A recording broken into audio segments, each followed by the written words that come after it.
It's 2019 and there is another Little Women movie hitting theaters. I can hear some people groaning already. There are plays, 2 silent movies, over a dozen television adaptations, a musical, and even a 48-episode anime series. Do we really need to revisit this story again? What could it possibly tell us about life in 2019? And I get that, really. But the more I revisited these works in recent months, the more it became clear that each retelling captures something specific about the time in which it was made. Little Women is a complicated text, at once inspiring to feminist thinkers and writers, as well as complicit in the thinking of its time period. So examining how different filmmakers have emphasized different themes in the novel over time can reveal shifts in thinking about womanhood, social responsibility, and wealth throughout American history. So today we'll get into it. Why does every generation have its own Little Women? Of course, being realistic, I know I can't quite cover everything, so I've limited the scope of this video to the major American film adaptations from 1933, 49, 94, and now 2019. Apologies to the MyHawk stands and silent film aficionados out there. Obviously, this video gets into specifics about the plot, so I guess this is a 150-year-old spoiler alert. And if you just want to avoid details about Greta Gerwig's version, you're good until this timestamp right here. Let's get started.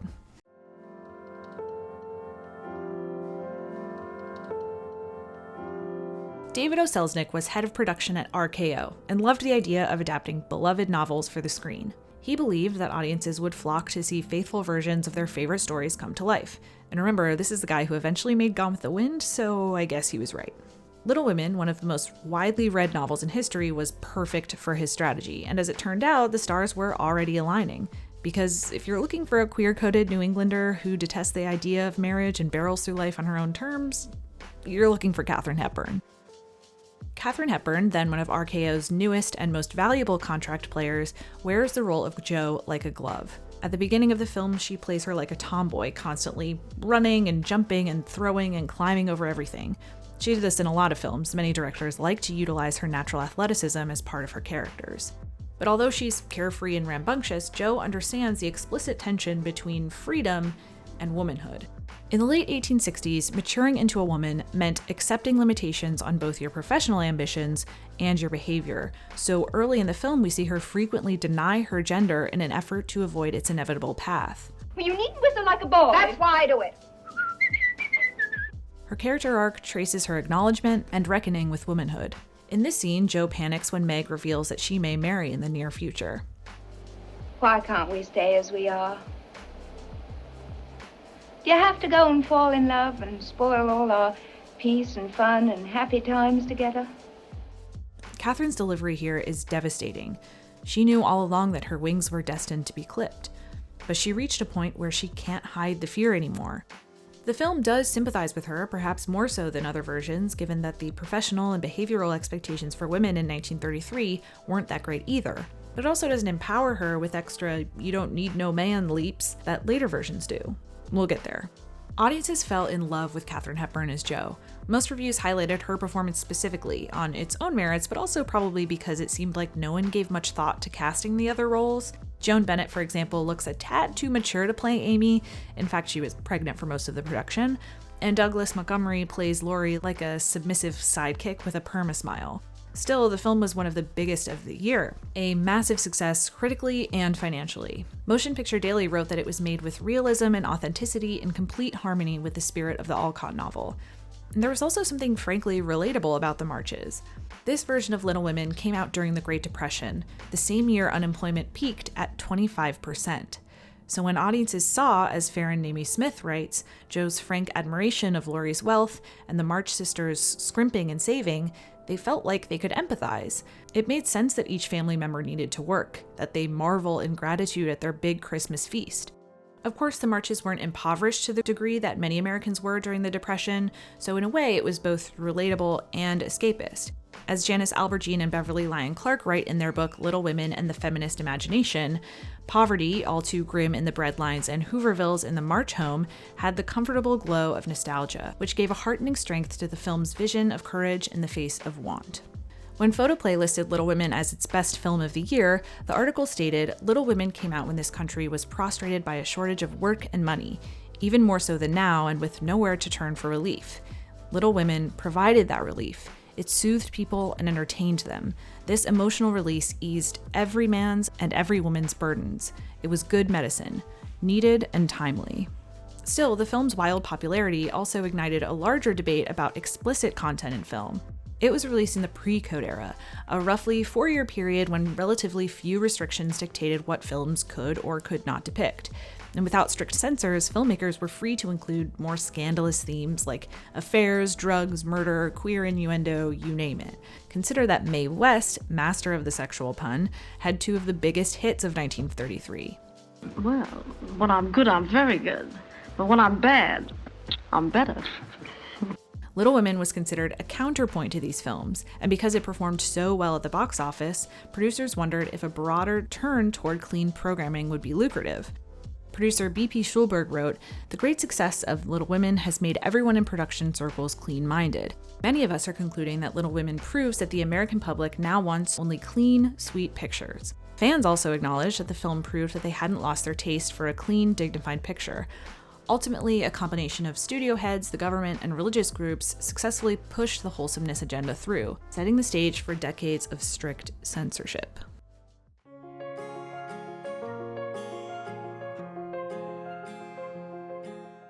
Now head of his own independent studio, David O. Selznick once again turned to Little Women, this time as a vehicle for his future wife, Jennifer Jones.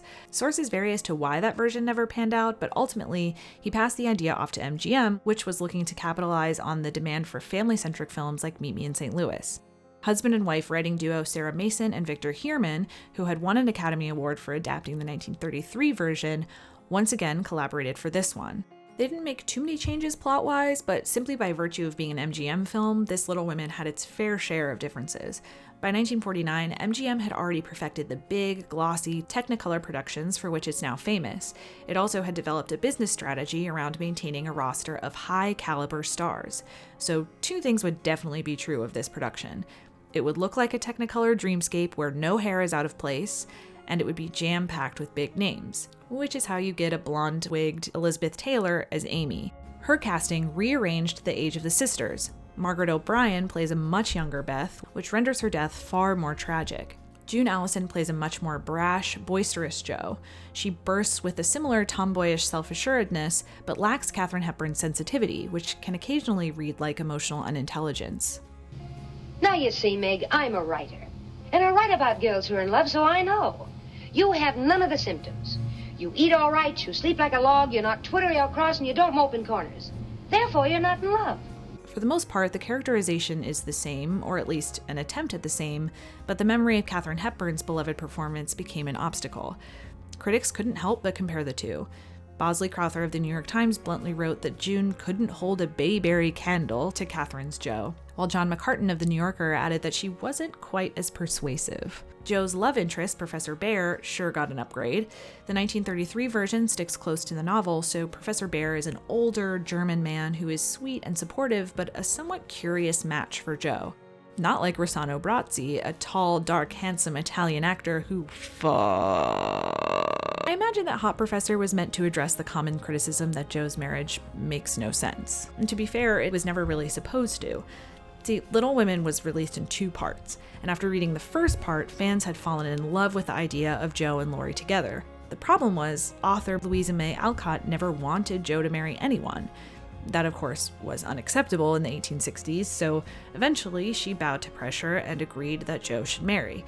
Only instead of pairing her with Laurie, Alcott invented Bhaer because basically she thought it'd be funny if Jo just married some older man who shows up out of nowhere. Understandably, many fans have disliked and continue to dislike Jo's relationship, so making Professor Bhaer a hot Italian, maybe you can understand where she's coming from a little better. Brazzi pines for her like you would expect in any run-of-the-mill romance, and crucially avoids the paternal vibe Bhaer has in the 1933 version, where she clearly loves him very much.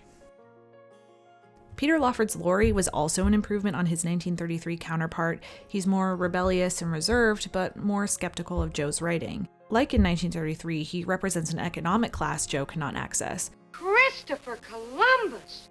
But more importantly, he represents roles she cannot access. Jo praises Laurie for running away from school to join the army, something she repeatedly wishes to do herself. Look at me. Dying dying to go and fight by father's side, and here I am, sitting and knitting. Laurie's military service distinguished him as honorable and brave, a worthy companion for the noble March family, and rebellious enough to endear him to Jo. Military service as a theme is much stronger in this version, which would have appealed to audiences with fresh memories of World War II, who understood the consequences on the home front of mobilizing for a major war. The war also shifted the film's economic message. Unlike the previous adaptation for Depression audiences, Farron Namie Smith writes, "There was no need to emphasize Alcott's lessons on how to patch a gown and make do with only one set of gloves. Instead, the film reflects a post-World War II consumer confidence. When the girls receive $1 each from Aunt March in 1933, for example, they agonizingly debate as to whether it would be right to spend the money themselves. But in 1949, they go on a shopping spree." I'm looking for a bonnet, Mr. Grace. Velvet with a dashing feather and a moss rose or two and a wisp of a veiling and an ornament about here. Oh my God. We get to see how happy their new things make them before they ultimately decide to return their gifts and buy things for Marmee. The 1949 version did well, but it never captured the attention of audiences the way the 1933 version did, and not like the next one did for generations today.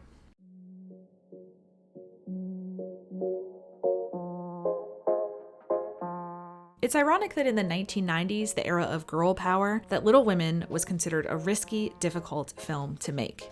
The film's producer, Denise Denovi, recently told the New York Times that the studio essentially wrote it off. At the time, it was almost impossible to get female-driven films made, she said. They called them needle-in-the-eye movies, where a guy would say to his wife, "I'd rather have a needle in the eye than go to that movie." If Denovi could get a big star on board, like, say, Winona Ryder, Columbia would consider making the film. Well, guess who was obsessed with the book? The set of Little Women has been haunted by the ghosts of Little Women past, wrote Hester Riches in the Vancouver Sun. Though no one involved wants to talk about these ghosts, a 1933 black and white Katharine Hepburn as Jo, and a 1949 Technicolor movie starring June Allison, everybody knows about them. But they have little to do with this Little Women. It's true, the leap from 1949 to 1994 was much, much longer than the leap from 1933 to 49. This was the first major adaptation since the women's movement and the mass entrance of women into the workforce. So director Gillian Armstrong and screenwriter Robin Swicord? Not sure, had the task of finding a way to tell the story of Little Women without it feeling stale or passé. As always, the story relies on Jo's arc. Armstrong didn't want her version to portray bright, rebellious women as out-and-out tomboys. So rather than the athletic, rambunctious Jo of 1933 and 1949, we have basically theater kid Jo. She's clever and creative and intellectually restless. Although Katharine and June professed their commitment to writing, we never actually saw them write, just pack up completed novels and produce their plays at home. This Jo constantly pores over pages, which is perhaps the most obvious illustration of how Jo was reframed for women of the 1990s. Employment is her motivation, which means the film spends less time exploring the tensions between proper womanhood and marriage, and more time rooting for Jo to follow her dreams and find fulfillment through work. For example, in both 1933 and 1949, Jo refuses Laurie by explaining that they aren't a good match. However, as Karen Hollinger and Teresa Winterhalter point out in adapting Little Women to the screen, she remains committed to the idea of selfless devotion to one's husband. I don't know why I can't love you the way you want me to. I've tried. But I can't change the feeling, and it would be a lie to say I do if I don't. Really, truly, Jill? Really, truly, dear. I don't think I'll ever marry. But in 1994, her refusal emphasizes that she values her liberty to pursue her art above her progress to little womanhood. I do care for you. With all of my heart, you're my dearest friend. I just can't go be a wife. He would hate her scribbling, and that is her priority above everything else. Another example, when Jo learns she will not accompany Aunt March to Europe in 33 and 49, Aunt March makes it clear that Jo was unfit to serve as her companion because her behavior is boorish and ill-suited for elegant society. Oh, I know I promised to take you, but Amy and I get along famously, and I never did get along with you. To disinvite her is to punish her lack of womanhood and to reward Amy's. In 1994, the revelation reads more as a logical choice.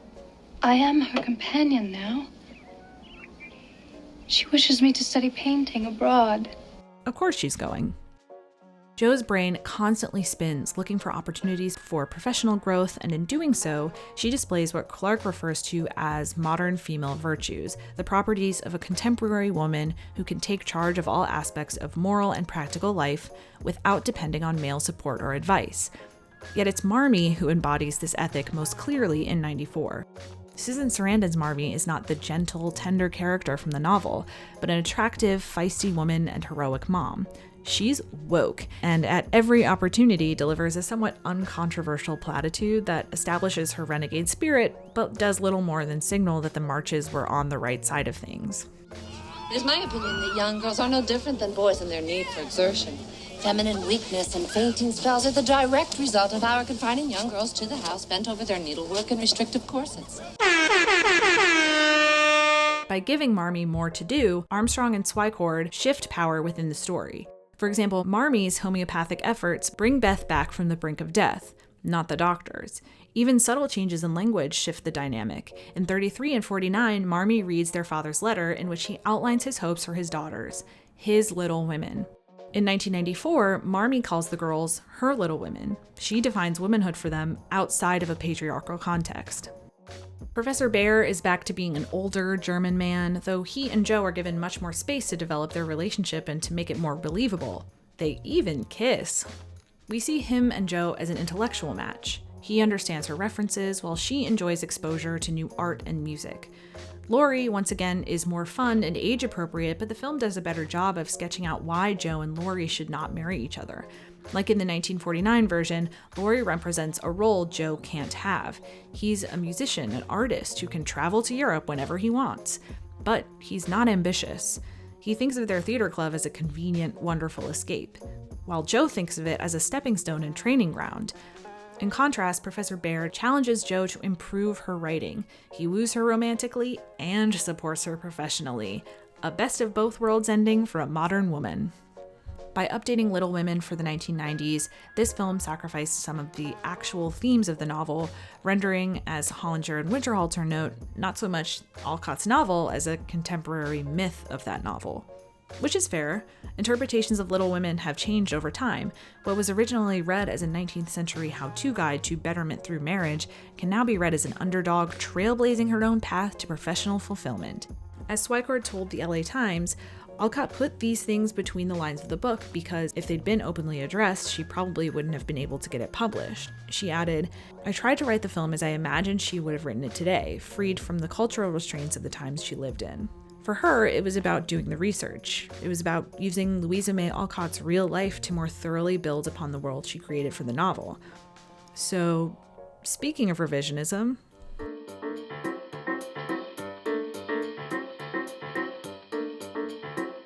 if the ghosts of Little Women Past were haunting the set in 1994, that was certainly also true in 2019. At a time when every TV show, movie, fashion, toy, you name it, has received a reboot in the name of 90s nostalgia, and when feminism has become a marketing term more than an ideology, it seemed equal parts inevitable and risky that a beloved film like 1994's Little Women would find its way back into the millennial consciousness. Hadn't that version said it all? How much further could you stretch out a 19th century text? Columbia Pictures once again teamed up with Swycord and De Novo to find out, and after putting the work in the hands of acclaimed writer-director Greta Gerwig, they got an entirely new interpretation. Greta Gerwig's Little Women is nearly impossible to compare to the other versions structurally. She drops you right in the middle of the novel, so Jo is already in New York pursuing her writing career, staying in a boarding home, and friendly with Professor Bär, who is here a hot young Frenchman who The timeline weaves back and forth between flashbacks of childhood and adulthood, where the other versions treat the sisters peripherally, largely leading them to their marriages and then dropping them as if their lives are over. Gerwig uses this construction to find parallel moments in their lives to make them feel like real people who grow into and exist in adulthood, rather than archetypes. So for example, we see adult Meg counting pennies to afford a dress before we see her as a young girl eager to join high society.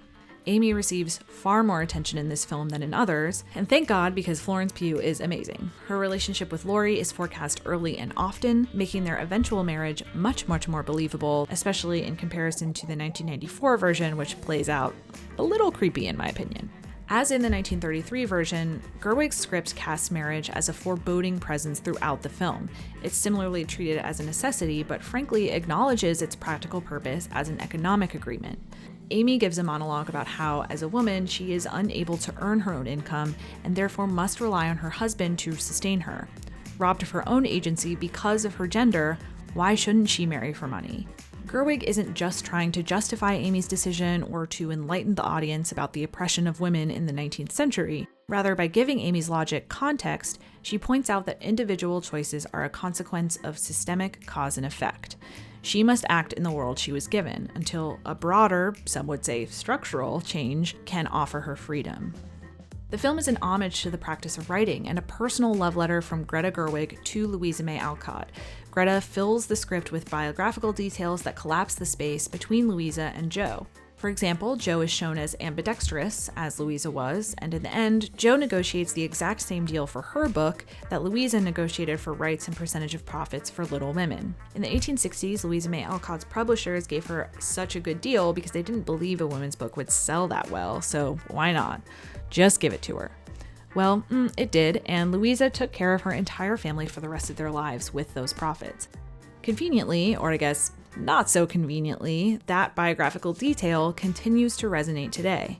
Women must still fight to be paid what they're worth, to own their own creative output. Through this lens, Jo's story is not only about employment, but also taking women seriously, respecting their ambition, and compensating them correctly. Gerwig has acknowledged her own disappointment with the original Bear storyline in many interviews since the film's release. Not because she loved Laurie, but because Louisa May Alcott very clearly was forced to write an ending that she had not initially wanted. So she treats Bear explicitly as a deus ex machina, like a joke the film knows it's making, like the joke Louisa May Alcott knew she was making. In order for the typical Little Women ending to work, you need to buy that Professor Bear and Jo have affection for each other, so a fair amount of the screenplay must be dedicated specifically to that while Jo is in New York. By sidelining his character development, she frees up more time for Jo to define herself. She spends time in the office of her editor. Bear doesn't introduce Jo to the opera, she seeks it out herself. He doesn't inspire her to write Beth's story or give her great advice or get her book published. She does all of that herself. Acknowledging the nature of their relationship in this meta way allows Gerwig to reframe Jo as a motivated, empowered person, or rather, to reframe her as the mirror of Louisa May Alcott, who herself never married. Jo opens her school as she does in the book, reunites with her family, and most importantly, feels loved on her own terms. For this Jo, loneliness doesn't mean the lack of a romantic partner. Loneliness is the cold tones of a quiet, empty attic, haunted by the memory of one filled with golden light and the laughter of best friends and sisters. That memory is the love she seeks to recapture, and that is how her arc plays out.